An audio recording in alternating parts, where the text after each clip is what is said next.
ملکن ډیویژن ولس او د ملکن ډیویژن د انتظامی لپاره یو اهم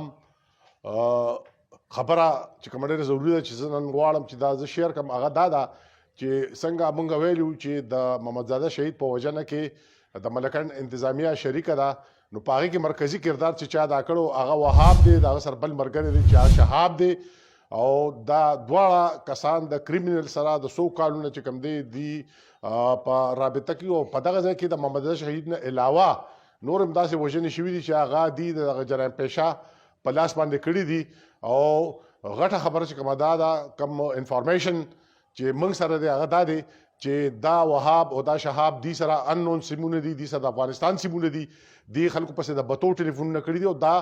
زه به دا ووایم چې د ملکن لیویس په نوم باندې دا یو بدنما داغ دی نو اوسه پورې د ملکن ډیویژن انتظامیې دا وهاب او شهاب دواړه ولې نه دي ګرفتار کړي بل د دې ګرفتاري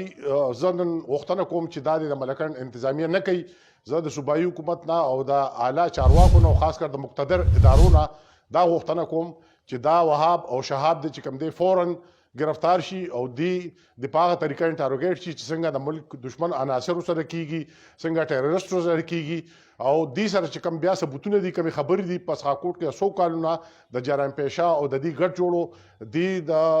ملکن نوم بدنام کړی د پښتنو نوم بدنام کړی دی نو لہذا زه دا خبره بیا یو پیره کوم چې زمونږ د صوبې او خاص کر مقتدر ادارې هغه زمونږ د ملک او د قوم ادارې چې هغه په دې څیزونو باندې چې کوم دی انتهایی په تشویش کې دي هغې د فوراً د وهاب او شهاب ګرفتار کړي او دې سره ډېر وایټل انفارمیشن دی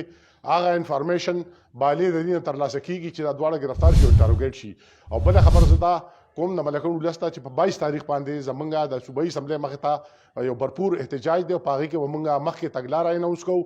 د ملکن ولس دی زمونږ د غږ د آواز انتظار کوي د محمدزاده شهید وینې انشاءالله رنګ روړی دی د هغې نه غټ تحریک جوړ شوی دی او انشاءالله د صوبې د ګوټ ګوټ نه